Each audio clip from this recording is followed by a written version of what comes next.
Ki-jo menunggu pamannya untuk berangkat ke pulau sepi yang hanya dihuni oleh sedikit orang, berharap terhindar dari kutukan. Namun, sebelum pamannya pulang, ia menghilang dan kutukan berpindah ke Ki-jo. Ki-jo mendapat tanda sebagai penerus kutukan Tustel kuno. 2 hari setelah pamannya menghilang, Hanbom datang untuk berfoto dengan kamera kuno. Ki-jo bertanya dari mana Hanbom mendapatkan kamera itu, tetapi Hanbom tidak ingat.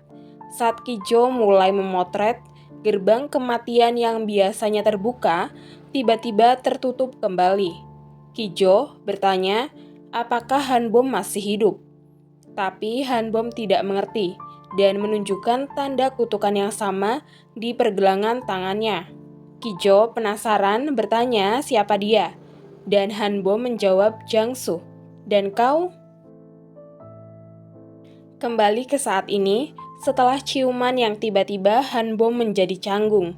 Sementara Ki-jo tetap mengikuti Hanbom sambil berbohong bahwa ada hantu seram yang mengikutinya. Padahal sebenarnya hanya ada hantu anak kecil yang manis dan seekor kucing.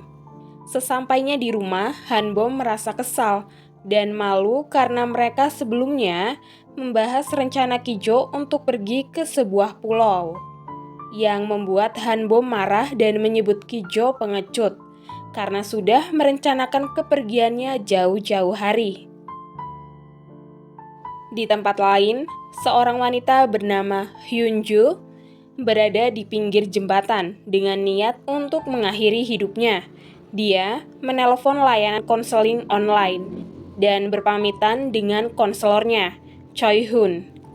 Tepat saat Hyunju akan melompat, Choi Hun tiba dan membujuknya. Namun, entah kenapa Hyunju malah ketakutan dan mendorong Choi Hun ke sungai. Di kantor, Sung-ho mengamati Ji-won yang diperlakukan semena-mena oleh atasannya, termasuk diminta mengerjakan pekerjaan rumah anak atasannya. Meski kesal, Ji-won tetap mengerjakan tugasnya. Sung-ho yang marah lalu mengusili atasan itu dengan masuk ke tubuh seorang wanita dan melemparinya dengan air kotor. Hanbom tiba-tiba memutuskan untuk mendirikan kantor bersama di studio foto Ki-jo. Meski Ki-jo menolaknya, Hanbom tetap melanjutkan dan menyiapkan surat kontrak tentang zona aman untuk mereka berdua. Hanbom dan yang lainnya kemudian makan malam di studio Ki-jo, yang cemberut tapi tetap dipaksa makan oleh Hanbom. Saat makan, mereka melihat berita tentang Choi Hun yang tewas setelah mencoba menggagalkan percobaan bunuh diri. Kemudian, studio foto menerima tamu pria yang baru saja mereka lihat di televisi, yaitu Choi Hun. Setelah tenang, Choi Hun bercerita bahwa dia bekerja sukarela di lembaga konseling harapan baru dan menerima telepon dari Hyunju yang sedang depresi. Untuk membangkitkan semangat hidup Hyunju, Choi Hun memintanya terus menelpon dan kabar. Choi Hun selalu ada di setiap momen kehidupan Hyunju. Sung-ho dan yang lainnya merasa iba dengan cerita Choi Hun. Dan keinginan terakhir Choi Hun adalah bertemu kembali dengan Hyunju. Hanbom dan Choi Hun berbincang dengan akrab membuat Ki-jo merasa tak suka melihat kedekatan mereka. Sementara itu, di kantor polisi, banyak laporan tentang kehilangan kucing peliharaan, dan seorang wanita memergoki arwah jahat sedang menyiksa kucing-kucing tersebut. Ki-jo mulai mencari Hyunju, tetapi rumahnya berantakan dan tidak terkunci. Namko ditugaskan mencari rekaman CCTV dari kejadian itu dan mengirimkannya kepada Ki-jo karena merasa ada yang janggal dengan perubahan sikap Hyunju. Ki-jo mendatangi lokasi kejadian, tetapi tidak menemukan kaitan dengan hantu air, seperti yang ia kira. Ia bertanya pada Choi Hun mengenai perubahan sikap wanita itu. Namun, tiba-tiba Choi Hun merasa kedinginan dan berubah menjadi seram. Sung Ho membawa Choi Hun untuk menenangkan diri, sedangkan Ki Jo meminta Han Bom untuk tidak mempercayai hantu, mengatakan bahwa mereka tidak selalu berkata jujur. Han Bom mengira Ki Jo cemburu dan membahas kembali tentang Pulau P. Ki Jo pun menceritakan tentang pamannya yang menghilang dan berjanji akan pergi bersama ke pulau itu. Han Bom terdiam setelah mengetahui alasan Ki Jo harus pergi. Ji Won menghadapi amukan atasannya atas pekerjaan terakhirnya, tetapi tetap izin keluar kantor siang hari. Sung Ho mengikuti Ji Won dengan prasangka buruk, namun terdiam ketika mengetahui Ji Won datang ke rumah sakit dan ternyata mengidap kanker. Ki Jo akhirnya menemukan keberadaan Hyun Joo. Hyun Joo pasrah dan mengakui telah menghilangkan nyawa Choi Hun, karena pria itu adalah penguntit.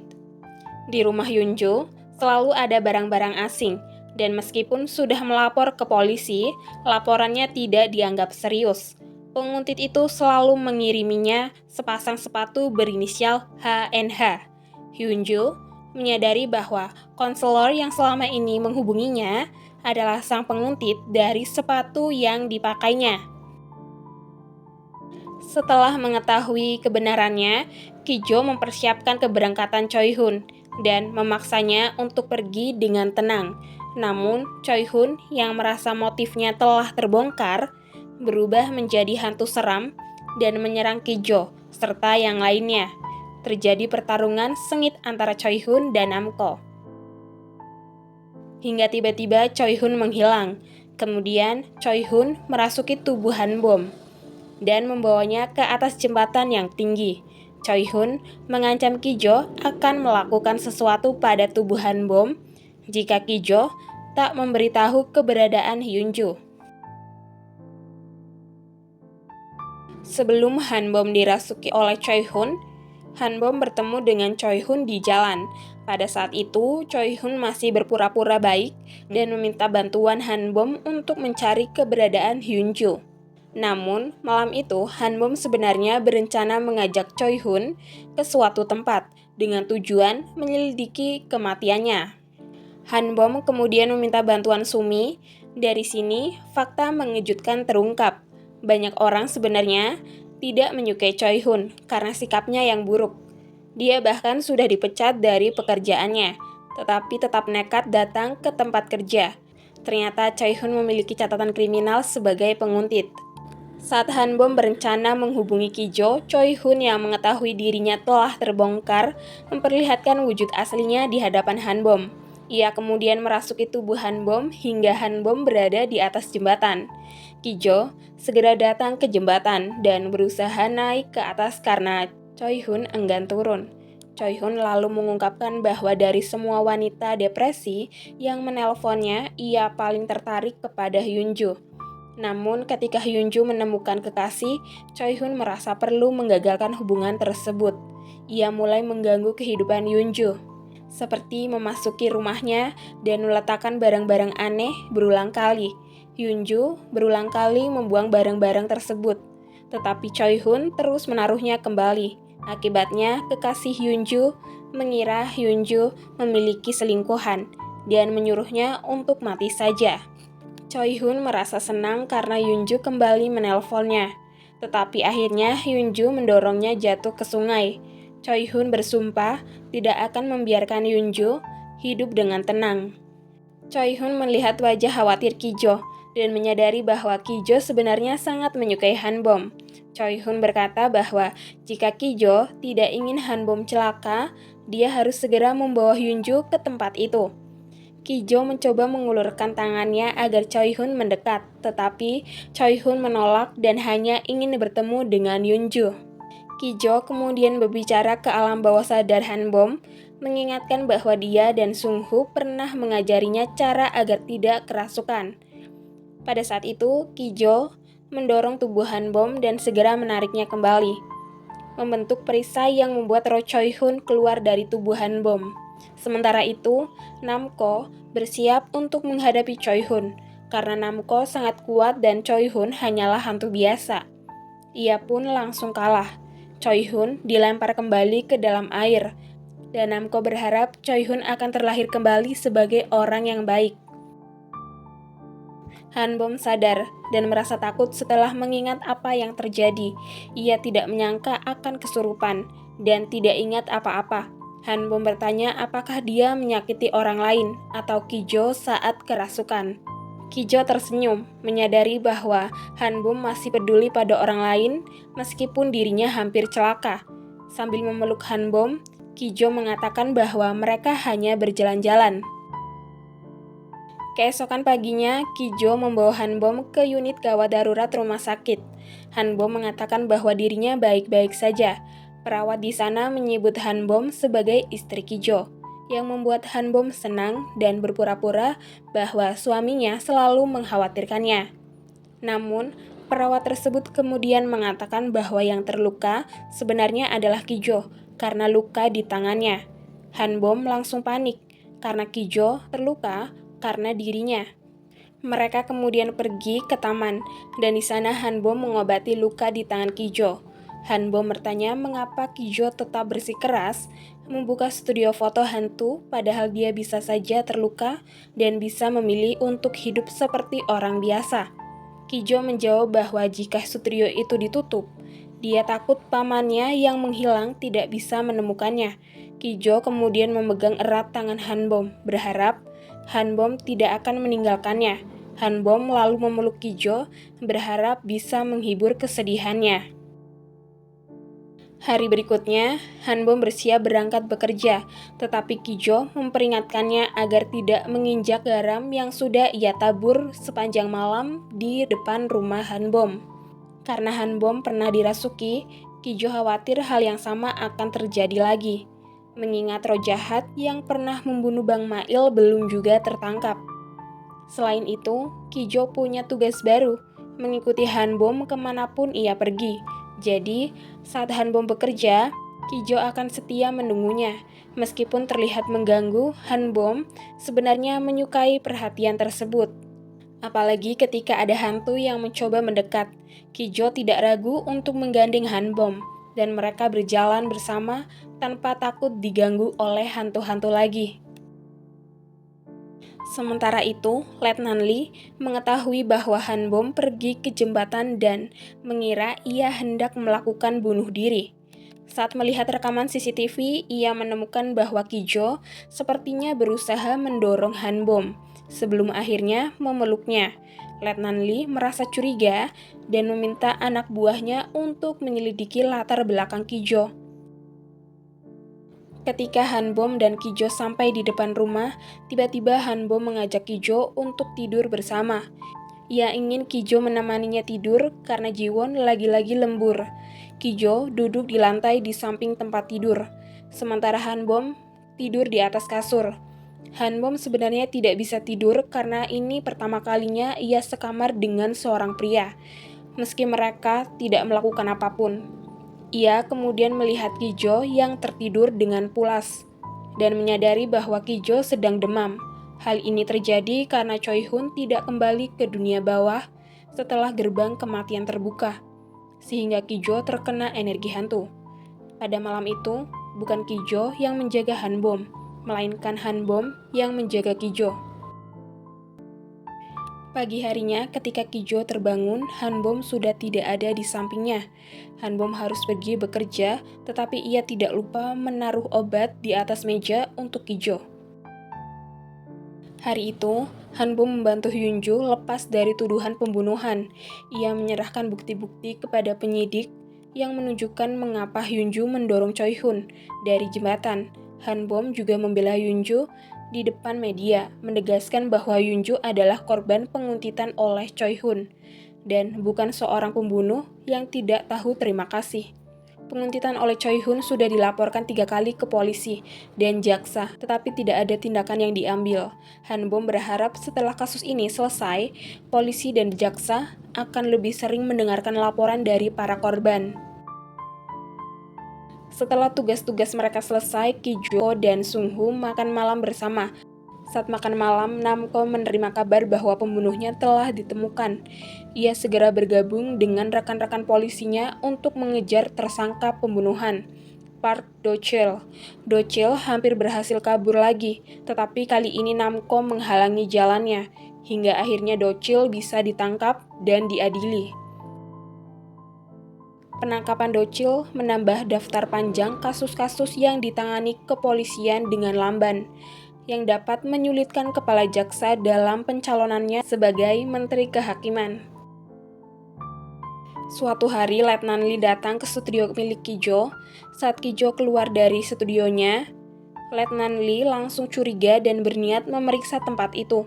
Namun ternyata itu hanya gudang biasa. Letnan Lee datang karena curiga mengapa Ki-jo dan Han-bom berada di jembatan pada malam itu. Han-bom menjelaskan bahwa mereka hanya berjalan-jalan malam dan meminta maaf karena telah membuat Letnan Lee khawatir. Setelah kasus Namco selesai, istri Namco bisa hidup dengan tenang. Ia membereskan barang-barang milik mendiang suaminya, termasuk foto pernikahan mereka yang ia masukkan ke dalam kotak. Saat itu, Namco melihat istrinya membuka sebuah surat yang ternyata adalah surat perceraian. Namco terkejut mengetahui bahwa istrinya mengajukan cerai.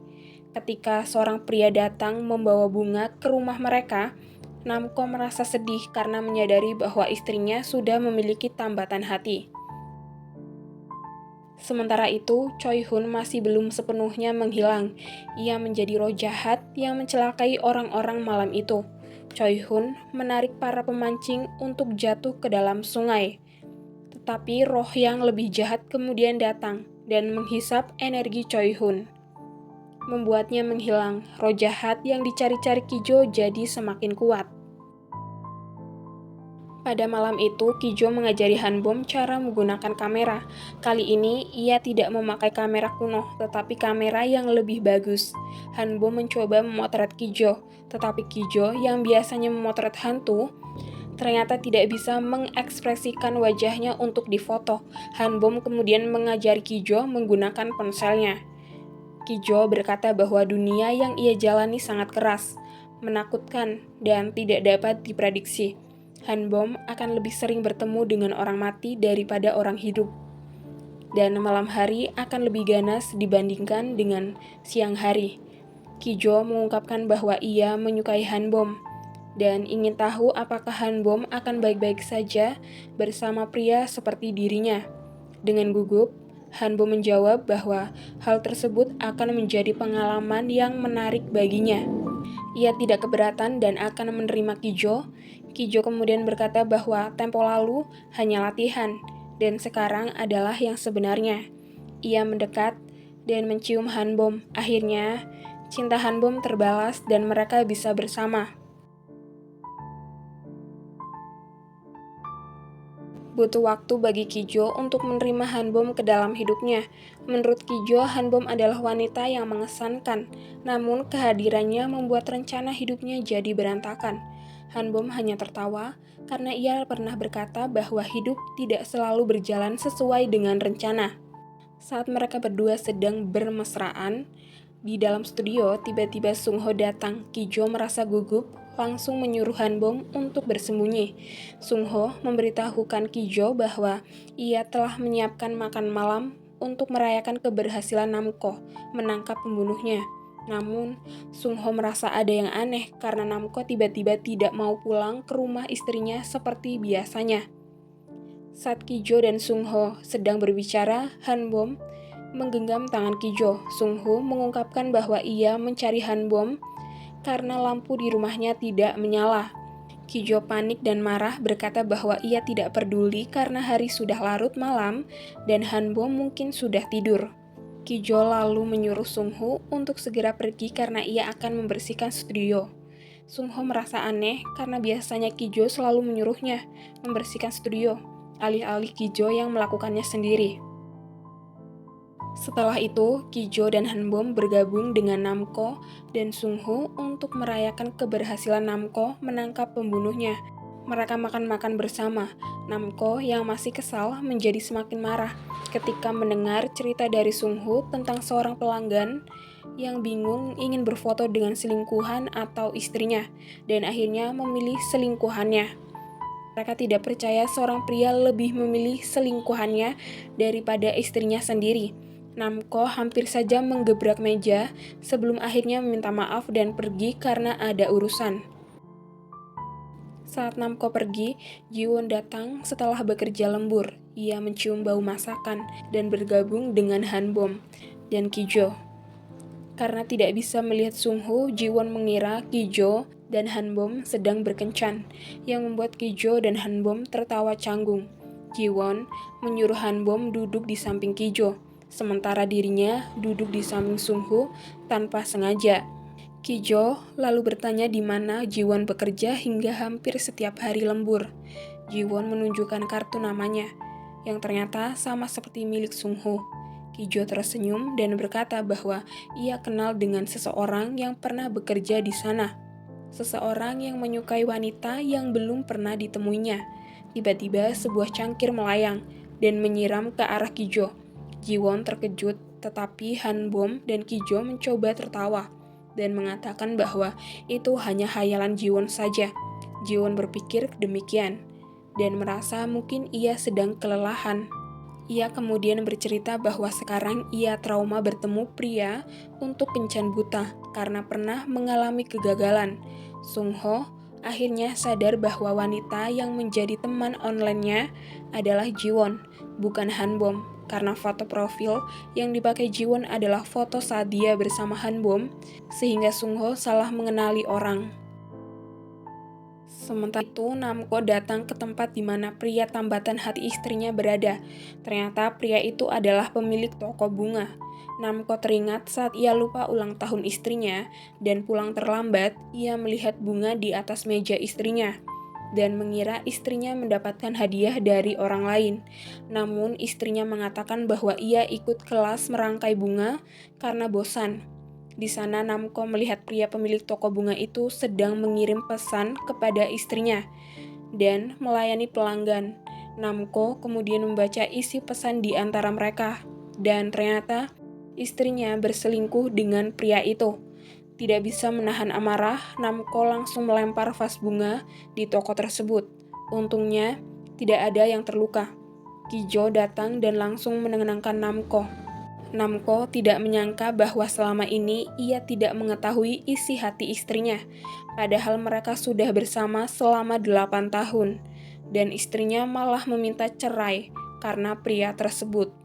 Kijo lalu bertanya apakah Namco ingin dirinya membunuh istrinya dan selingkuhannya karena Kijo bisa mendatangkan roh-roh jahat kepada mereka hingga ketakutan dan mati. Namun, Namco tidak mau, karena itu adalah kejahatan. Kijo menawarkan bantuan ini karena ia tidak ingin kawannya menjadi roh jahat. Jika terlalu membenci dan tidak bisa mengontrol emosinya seperti yang pernah dilakukan Choi Hun.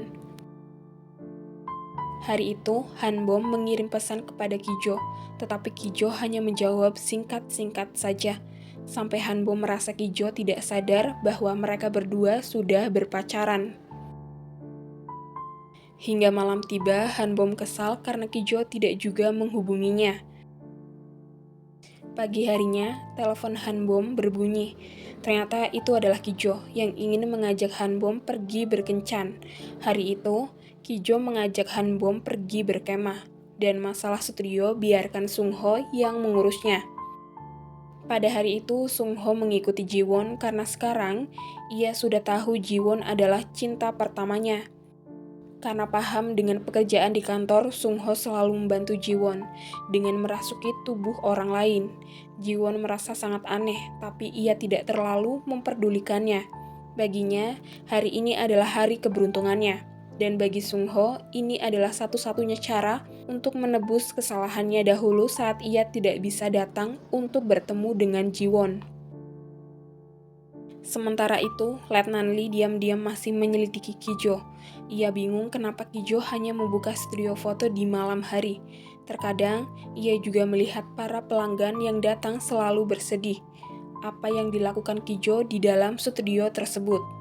Sementara rekannya bingung karena mereka terus mendapatkan informasi bahwa ada kucing yang terbunuh. Apa jangan-jangan kucing yang mati di dekat studio Kijo ada hubungannya? Sementara itu, Kijo dan Hanbom tersesat. Mereka kehabisan bahan bakar karena ternyata Kijo tidak bisa membaca peta dan mereka hanya berkeliling saja. Sudah lama Kijo tidak membawa mobil karena terlalu sibuk bekerja dengan hantu. Untungnya Hanbom tidak terlalu mempermasalahkannya. Beruntung mereka mogok di pinggir sungai, jadi mereka memutuskan untuk membuat tenda di sana sambil memandangi bintang-bintang. Setelah itu, Kijo membuatkan Hanbom ramen. Karena buatan Kijo sangat enak, Hanbom sempat berpikir jangan-jangan Kijo sering membuatkan ramen untuk teman wanitanya. Kijo hanya tertawa karena sebenarnya ia belajar dari seorang hantu yang sangat menyukai ramen. Jika tidak enak, hantu itu akan menghanyut studionya.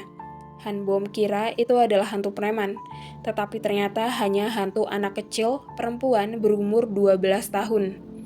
Hanbom teringat bahwa saat berumur 12 tahun ia sempat koma karena kecelakaan yang menewaskan kedua orang tuanya dan hanya dia yang selamat.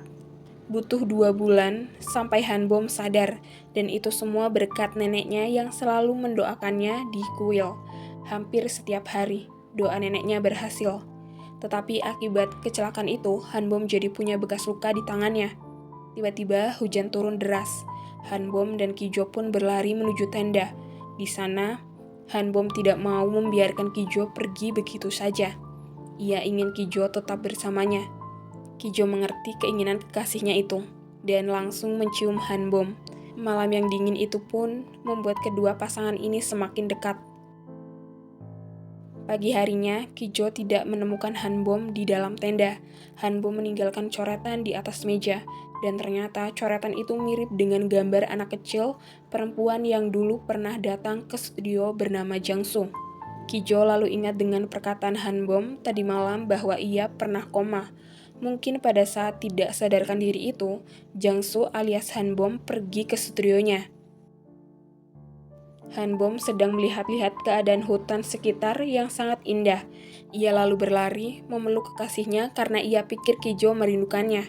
Kijo langsung memanggil Hanbom dengan sebutan Jangsu. Hanbom terkejut karena itu adalah nama masa kecilnya. Kijo ingin melihat bekas luka di tangan Hanbom. Ternyata bekas luka itu juga mirip dengan luka yang pernah ia lihat waktu bertemu dengan Jangsu.